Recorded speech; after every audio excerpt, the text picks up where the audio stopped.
তারিখ নির্বাচন। কতদিন পর ভোট দিবেন? বহু বছর পর ভোট দিবেন। এই যে আমাদের এই মঞ্চ, এই মঞ্চের বাম পাশে একটা ছোট্ট মঞ্চ আছে। ওই মঞ্চে কতগুলো মানুষ বসে আছে। এই মানুষগুলো তাদের স্বজনদেরকে হারিয়েছে বিভিন্ন অত্যাচার, নির্যাতন, গুম খুনের মাধ্যমে। এই মানুষগুলো তাদের স্বজনদেরকে হারিয়েছে। কেন হারিয়েছে এই স্বজনদেরকে? কারণ এই স্বজনেরা এই যে বললেন 12 তারিখে ভোট দিবেন, আপনাদের এই ভোটের অধিকারকে ডাকাতি করে নিয়ে গেছিল এক দল। তাদের কাছ থেকে উদ্ধার করার জন্য বিএনপি সহ বহু দলের নেতাকর্মী, বহু সাধারণ মানুষ এই স্বৈরাচারের সময় জীবন দিয়েছে, অত্যাচার নির্যাতনের শিকার হয়েছে, কেস কাচারির শিকার হয়েছে।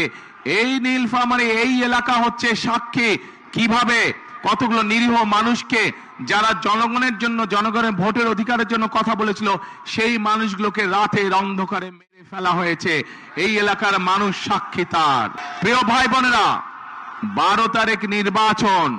এই নির্বাচনে ইনশাল্লাহ বাংলাদেশের মানুষ তারা আবার ভোট দিবে, ভোট দিয়ে তাদের প্রতিনিধিকে নির্বাচিত করবে। কিন্তু শুধু ভোট দিলে চলবে না, আমাদেরকে এই নির্বাচনটাকে দেশ গঠনের নির্বাচন হিসেবে চিন্তা করতে হবে।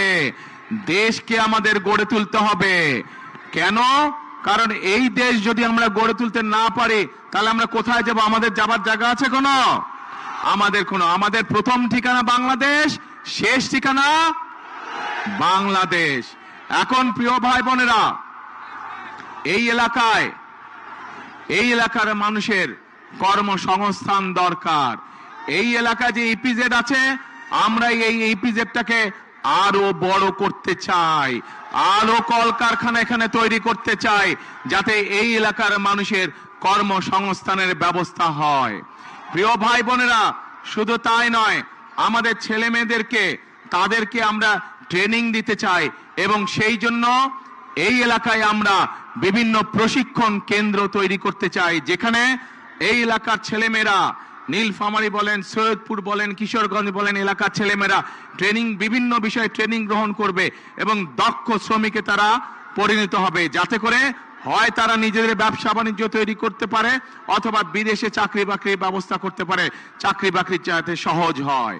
এখন প্রিয় ভাই বোনেরা, শুধু তাই নয়, নিশ্চয়ই আপনারা শুনেছেন যে 12 তারিখের নির্বাচনে ইনশাল্লাহ বিএনপি সরকার গঠন করলে, ধানের শীষ জয়যুক্ত হলে, আমরা এই দেশের মা বোনদেরকে, এই দেশের গৃহিণীদেরকে আমরা অর্থনৈতিকভাবে স্বাবলম্বী করে তুলতে চাই। কিভাবে?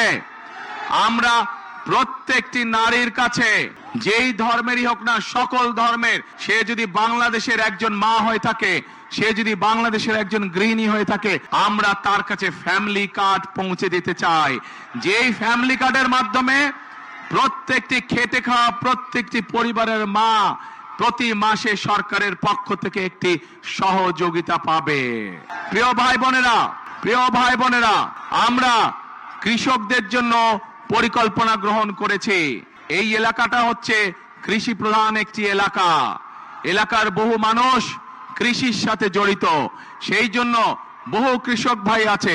এই কৃষকরা যদি ভালো থাকে, বাংলাদেশের মানুষ ভালো থাকবে, এবং কৃষকরা যাতে ভালো থাকে, তারা যাতে সহজে কৃষিজাত দ্রব্য, বীজ, সার, কীটনাশক ওষুধ তার প্রয়োজন মতন পেতে পারে, সেই জন্য আমরা কৃষক ভাইদেরকে কৃষি কার্ড পৌঁছে দিতে চাই, যার মাধ্যমে সে সহজেই কৃষি ঋণ পেতে পারবে, যার মাধ্যমে সে সহজেই তার প্রয়োজনে কীটনাশক ওষুধ, বীজ, সার সবকিছু পাবে।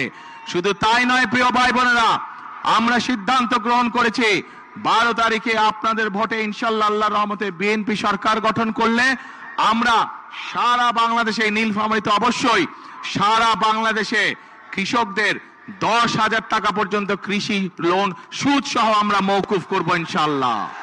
এখন প্রিয় ভাই বোনেরা, আমরা সিদ্ধান্ত গ্রহণ করেছি যে আমরা আমাদের এই সমাজে এক শ্রেণীর মানুষ আছে যাদের অবদান আমাদের জন্ম থেকে মৃত্যু পর্যন্ত। এই মানুষগুলো কারা? এই মানুষগুলো হচ্ছে আমাদের মসজিদ মাদ্রাসার ইমাম সাহেব, খতিব সাহেব, মুয়াজ্জিম সাহেব সহ অন্য ধর্মের যারা ধর্মগুরু আছেন, সেই মানুষগুলো যারা আমাদেরকে বিভিন্ন সময় আমাদের চলার পথে, জীবনে চলার পথে আমাদেরকে বিভিন্ন সময় ভালো ভালো পরামর্শ দেন। এই মানুষগুলো অনেকেই অনেক মানবতার জীবন যাপন করেন। ইনশাল্লাহ বিএনপি সরকার গঠন করলে পরে 12 তারিখে ধানের শীষ বিজয় হলে পরে আমরা এইসব ধর্মীয় মানুষ যারা আছেন তাদেরকে আমরা সরকারের পক্ষ থেকে সম্মানের ব্যবস্থা করতে চাই, যাতে করে তারা একটি সম্মানজনক জীবন যাপন করতে পারেন। এই এলাকার, এই সমগ্র নীলফামারী, রংপুর, দিনাজপুর সহ এই পুরা রংপুর বিভাগের মানুষের একটি প্রাণের দাবি আছে। বলুন তো কে সেই প্রাণের দাবি? বলুন তো কে সেই প্রাণের দাবি? পরিকল্পনা। আপনাদের সকলের সামনে আমি বলে যেতে চাই যে 12 তালা বিএনপি সরকার গঠন করলে, আপনাদের ভোটে আল্লাহর রহমতে বিএনপি সরকার গঠন করলে আগামী বিএনপি সরকারের অন্যতম প্রধান কাজ হবে যত দ্রুত সম্ভব এই তিস্তা ব্যারেজ মহাপরিকল্পনার কাজ শুরু করা, যাতে করে এই এলাকা আবার সবুজ শস্য শ্যামলা হয়ে উঠতে পারে। এই এলাকার খাল বিলগুলোতে যাতে পানিতে ভরে যেতে পারে। এখানে একটি মেডিকেল কলেজের দাবি, ইনশাআল্লাহ পর্যায়ক্রমিক ভাবে এইটিও আমরা বাস্তবায়ন করব। একই সাথে পাশে যে হিসাবে গড়ে তুলতে চাই, সেখানে রেল কারখানা সহ আরো যে শিল্প গঠন করা সম্ভব হয় আমরা সেই শিল্পগুলো গঠন করতে চাই। এলাকা মানুষ কৃষি নির্ভর, কিন্তু শুধু কৃষি নির্ভর না, এই এলাকার মানুষের সাথে কর্মসংস্থানের সমস্যা না হয়, সহজে যাতে কর্মসংস্থানের ব্যবস্থা করা যায়, সেই জন্য আমরা এই এলাকাকে আমরা শিল্প অঞ্চল হিসেবেও গড়ে তুলতে চাই।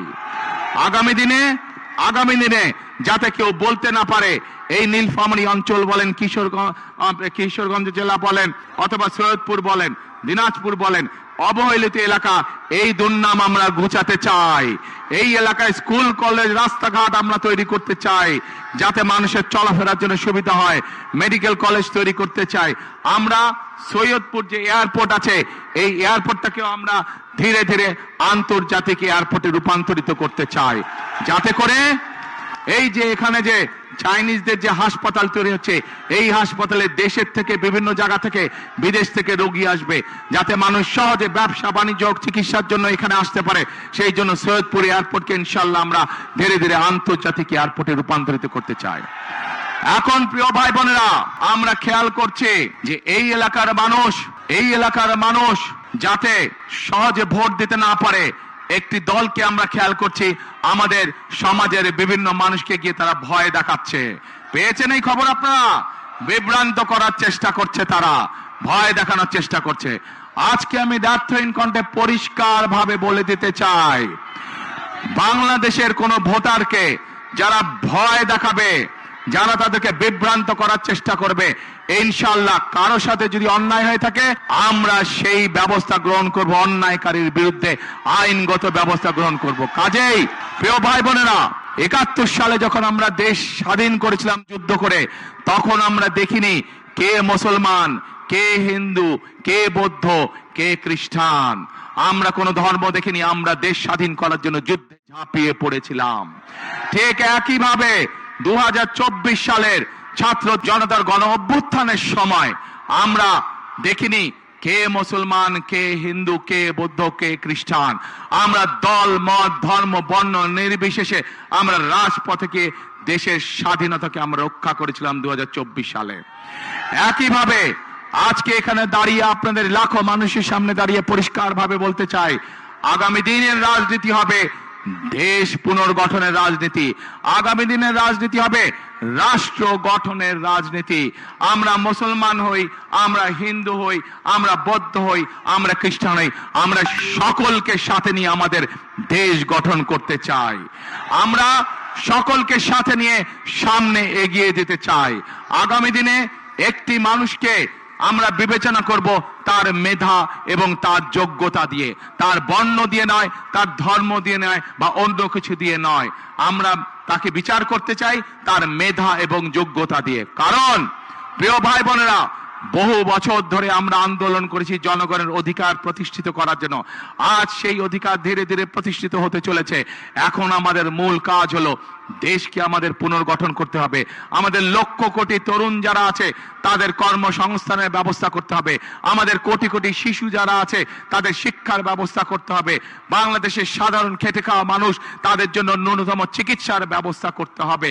বাংলাদেশের কোটি কোটি মানুষ তারা যাতে নিরাপদে রাস্তাঘাটে চলতে পারে, মা বোনেরা যাতে নির্বিঘ্নে রাস্তায় চলাফেরা করতে পারে, যে কোনো সাধারণ মানুষ নির্বিঘ্নে যাতে ব্যবসা বাণিজ্য নিরাপদে করতে পারে, সেই পরিবেশ আমাদেরকে তৈরি করতে হবে। কিন্তু প্রিয় ভাই বোনেরা, এই পরিবেশ যদি আমাদেরকে তৈরি করতে হয়, তাহলে এই দেশের যে মালিক, কারা মালিক এই দেশের? দেশের মালিক কারা? জনগণ, অর্থাৎ আপনারা। আপনাদের সহযোগিতা ছাড়া, আপনাদের দোয়া ছাড়া, আপনাদের সমর্থন ছাড়া আমরা এই কাজগুলো তো করতে পারবো না। সেই জন্যই আজকে এই নির্বাচনী মঞ্চে দাঁড়িয়ে যেই কথাগুলো আপনাদের সামনে বললাম, দেশ গঠনের যে পরিকল্পনার কথা আপনাদের সামনে বললাম, সেগুলোকে তখনই বাস্তবায়ন করা সম্ভব যখন এই মাঠ ভরা লোক, এই শহর ভরা লোক, এই সমগ্র জেলার মানুষ, আজ আপনাদের সকলের কাছে আমি ধানের শীষের পক্ষে ভোট চাইতে এসেছি। আপনারা যদি ধানের শীষকে জয়যুক্ত করেন, আপনারা যদি ধানের শীষকে আগামী 12 তারিখে সরকার গঠনের সুযোগ দেন, তাহলে এই যে এই পরিকল্পনার কথাগুলো আপনাদের সামনে আমি আজকে তুলে ধরেছি, সেই পরিকল্পনা ইনশাআল্লাহ আমরা বাস্তবায়ন করতে সক্ষম হব। প্রিয় ভাই বোনেরা, আমি আপনাদের কাছে এখন জানতে চাই, আমার সংক্ষিপ্ত পরিকল্পনা আপনাদের সামনে আমি তুলে ধরেছি। নিশ্চয়ই সংবাদপত্রের মাধ্যমে আপনারা দেখেছেন, গতকাল সারা দেশের সামনে আমাদের বিস্তারিত দেশ গঠনের পরিকল্পনা আমরা তুলে ধরেছি দলের পক্ষ থেকে। দেখেছেন অনেকে? দেখেছেন আপনারা। তো আজকে এই যে এই মঞ্চে দাঁড়িয়ে সংক্ষেপে আপনাদের সামনে যে পরিকল্পনার কথা তুলে ধরলাম, এটি হচ্ছে আমার পরিকল্পনা, এটি হচ্ছে আমার দলের পরিকল্পনা, এটি হচ্ছে বিএনপির পরিকল্পনা। প্রিয় ভাই বোনেরা, এখন আমি আপনাদের কাছে জানতে চাই, আমার পরিকল্পনা তো আপনাদেরকে তুলে ধরলাম, আপনাদের পরিকল্পনাটা কে? কি ভাই, আপনাদের পরিকল্পনা কে? দানের শেষ। ওই যে দূরে ভাই বোনেরা, আপনাদের পরিকল্পনা কে? দানের শেষ, আলহামদুলিল্লাহ। ওই যে সামনের দিকে পেছনে আপনাদের পরিকল্পনা কে? ধানের শেষ। এইদিকে মা বোনরা সব বাইরে আছে, পরিকল্পনা কে? ধানের শেষ ইনশাআল্লাহ। প্রিয় ভাই বোনেরা, নিশ্চয়ই অনেকের মনে আছে যে এর আগে যখন আমি দেশে ছিলাম, বিদেশ চলে যেতে যখন বাধ্য হয়েছিলাম, এই সময় শীতের সময় আমি এসেছি। শীতের সময় দুস্থ মানুষের মধ্যে আমি, দুস্থ অসহায় নারীদের মাঝে আমরা কম্বল, গরম কাপড় বিতরণ করেছিলাম। তারপরে বহু বছর আসার সুযোগ পাইনি। আজকে আল্লাহর রহমতে আলহামদুলিল্লাহ বহু বছর পরে আবার নীলফামারীর মাটিতে আপনাদের সামনে উপস্থিত হতে পেরেছি। আজ আপনাদের সামনে উপস্থিত হয়েছি দেশ গঠনের পরিকল্পনা নিয়ে। আজ আপনাদের সামনে উপস্থিত হয়েছি দেশ গঠনের শপথ নিয়ে। আজ আপনাদের সাথে উপস্থিত হয়েছি কাঁধে কাঁধ মিলিয়ে আমাদের এই প্রিয় মাতৃভূমি বাংলাদেশকে গড়ে তোলার জন্য। প্রিয় ভাই বোনেরা, আজকে আমাদেরকে সতর্ক থাকতে হবে। সতর্ক এই জন্য থাকতে হবে, গত 1 যুগেরও বেশি সময় ধরে যেভাবে বাংলাদেশের মানুষের কথা বলার অধিকারকে কেড়ে নেওয়া হয়েছিল, বাংলাদেশের মানুষের ভোটের অধিকারকে যারা কেড়ে নিয়েছিল, তারা তো দেশ থেকে ছেড়ে পালিয়ে গিয়েছে। কিন্তু তাদেরই এক সহযাত্রী, তারা দেশে রয়ে গিয়েছে। বিভিন্ন সময় তারা দেশ স্বাধীনের পর থেকে, দেশ স্বাধীনের আগে থেকে বিভিন্ন সময় তারা বিভিন্ন রূপ ধারণ করেছে। এই রূপ ধারণকারী, বহু রূপ ধারণকারী, তারা আজকে বিভিন্ন জায়গায় বিভিন্ন ষড়যন্ত্রে লিপ্ত হয়েছে। কারণ তারা বুঝে গিয়েছে সারা বাংলাদেশের মানুষ ধানের শীষের পক্ষে রায় দেওয়ার সিদ্ধান্ত নিয়েছে। সেই জন্যই তারা বিভিন্ন ষড়যন্ত্রে লিপ্ত হয়েছে। পত্রিকার পাতায়, বিভিন্ন সংবাদ মাধ্যমে আমরা দেখেছি তারা মা বোনদেরকে গিয়ে বিভ্রান্ত করছে, তাদের এনআই কার্ড নাম্বার নিচ্ছে, তাদের বিকাশ নাম্বার নিচ্ছে। ভিন্ন ধর্মের মানুষ যারা আছেন তাদেরকে গিয়ে বিভিন্নভাবে হুমকি ধমকি দিচ্ছে। পরিষ্কার ভাবে বলে দিতে চাই, একটু আগে যেভাবে বলেছি 71 সালে আমরা সকল ভাই বোন, সকল ধর্মের ভাই বোনেরা ঐক্যবদ্ধ থেকে দেশকে স্বাধীন করেছি। 2024 সালের গণ অভ্যুত্থানে আমরা সকল ধর্মের ভাই বোনেরা ঐক্যবদ্ধ থেকে স্বাধীনতাকে রক্ষা করেছি। ইনশাআল্লাহ আমরা সকল ধর্মের ভাই বোনেরা ঐক্যবদ্ধ ভাবে এই 12 তারিখের নির্বাচনে যারা ষড়যন্ত্র করবে তাদেরকে আমরা দাঁত ভাঙা জবাব দেব ইনশাআল্লাহ। প্রিয় ভাই বোনেরা, সামনে লক্ষ্য, সামনে উদ্দেশ্য একটাই। আজ এখানে দাঁড়িয়ে হয়তো আপনাদের সামনে আমি রাজনৈতিক প্রতিপক্ষ সম্পর্কে অনেক কথা বলতে পারতাম, কিন্তু ওইসব কথা বললে কি জনগণের কোনো উপকার হতো? মানুষের উপকার হতো? মানুষ জানতে চায় যে কোন রাজনৈতিক দল তাদের জন্য কি করবে, দেশ গঠনে কি কাজ করবে, মানুষের জীবন যাত্রা পরিবর্তনের জন্য কি কাজ করবে, মানুষ এটাই জানতে চায়। আজ একমাত্র বিএনপি একমাত্র দল যারা পরিষ্কারভাবে দেশের মানুষের সামনে তুলে ধরতে সক্ষম হয়েছে যে বিএনপি মা বোনদের জন্য, নারীদের জন্য কি করবে, বিএনপি কৃষকদের জন্য কি করবে, বিএনপি তরুণ যুবকদের জন্য কি করবে, তরুণদের জন্য কি করবে, বিএনপি আগামী দিনের ভবিষ্যৎ শিশুদের শিক্ষা ব্যবস্থা কি করবে, বিএনপি এই দেশের মানুষের স্বাস্থ্য ব্যবস্থা সম্পর্কে কি করবে, সকল পরিকল্পনা বিএনপি জাতির সামনে উপস্থাপন করেছে। প্রিয় ভাই বোনেরা, আজ কাজ একটাই, আমাদেরকে দেশ গঠনের কাজে মনোনিবেশ করতে হবে, আমাদেরকে দেশ গঠনের কাজে শপথ গ্রহণ করতে হবে। আজকের এই জনসভা আমাদের দেশ গঠনের শপথ হোক, আজকের এই জনসভা আমাদের আগামী দিনের দেশ গঠনের প্রতিজ্ঞা হোক। আছেন নাকি আপনারা আমার সাথে? দেশ গঠনে কারা কারা আছেন আমার সাথে? হাত তুলেন দেখি। আগামী দিনে দেশ গঠনে কারা কারা আছেন? আলহামদুলিল্লাহ, আলহামদুলিল্লাহ, আলহামদুলিল্লাহ। প্রিয় ভাই বোনেরা, আসুন বিশ্ববিদ্যালয় সহ যেই কথাগুলো বলেছে ইনশাআল্লাহ পর্যায়ক্রমিক ভাবে আমরা বাস্তবায়ন করব। তার আগে বাংলাদেশের প্রিয় জনগণ, প্রিয় ভাই বোন, আপনাদেরকে আপনাদের পরিকল্পনা বাস্তবায়ন করতে হবে। অর্থাৎ 12 তারিখে কোথায় সিল দিবেন? ধানের শীষে সিল দিবেন। এই দেশের উন্নয়নের অগ্রযাত্রাকে আমরা সকলের সামনে দিকে নিয়ে যাব ইনশাআল্লাহ। একটি কথা, যেই কথাটি শহীদ রাষ্ট্রপতি জিয়া রহমান পছন্দ করতেন, যেই কথাটি দেশনেত্রী বেগম খালেদা জিয়া পছন্দ করতেন, আমিও ব্যক্তিগতভাবে তাদের সন্তান হিসাবে সেই কথাটি পছন্দ করি। কি সেই কথাটি? করব কাজ। কি ভাই? করব কাজ, গর্ব দেশ সবার আগে। হলো না, আরো জোরে হতে হবে। করব কাজ সবার আগে, বাংলাদেশ। প্রিয় ভাই বোনেরা, আসুন 12 তারিখে আমরা এই দেশ গঠনের কাজ দেই, এবং এই দেশ গঠনের জন্য যাদের হাতে আমরা ঝান্ডা তুলে দিয়েছি সেই মানুষগুলো আজ আমার দুই পাশে দাঁড়িয়েছে। আপনারা চিনেন তাদেরকে? এই মানুষগুলোকে আপনারা 12 তারিখ পর্যন্ত দেখে রাখবেন। 12 তারিখের পরে এই মানুষগুলোর দায়িত্ব হবে আপনাদের সাথে থাকা, এলাকার উন্নয়ন করা, আপনাদের উন্নয়ন করা, আপনাদের বিপদে আপদে পাশে থাকা। 12 তারিখে এদেরকে জয়যুক্ত করে আনবেন ইনশাআল্লাহ, এবং 12 তারিখ থেকে পরবর্তী 5 বছর পর্যন্ত এরা প্রত্যেকটা মানুষ সার্বক্ষণিক জনগণের সেবার কার্যে রত থাকবে ইনশাআল্লাহ। আজ এখানে আমাদের সাথে 3 জন ধানের শীষ আছে, এবং আমাদের এক ভাই খেজুর গাছ এখানে আছেন, উনিও আন্দোলন সংগ্রামে আমাদের সাথে ছিলেন। কাজেই আমাদের দায়িত্ব হচ্ছে, একটু আগে যেমন বলেছি, দল মত ধর্ম বর্ণ নির্বিশেষে আমরা একসাথে দেশ গড়ব। ঠিক একইভাবে ধানের শীষের পাশাপাশি যে প্রার্থী আছে তাকেও আপনারা দেখে রাখবেন। এই মানুষটিকে সাথে নিয়েও আমরা ইনশাআল্লাহ দেশ গঠনের কাজে হাত দিব। সেদিন কিন্তু আমি চাই আপনাদেরকে খাল খননে আমার পাশে থাক ইনশাআল্লাহ। আসুন আমরা আল্লাহর কাছে দোয়া করি যাতে আল্লাহ আমাদেরকে যে সকল পরিকল্পনা আমরা এলাকার জন্য, দেশের জন্য, মানুষের জন্য গ্রহণ করেছি, সেই সকল পরিকল্পনা যাতে আল্লাহ তাআলা আমাদেরকে বাস্তবায়ন করার সুযোগ দেন। আল্লাহ হাফেজ। বাংলাদেশ জিন্দাবাদ, বাংলাদেশ জাতীয়তাবাদী জিন্দাবাদ।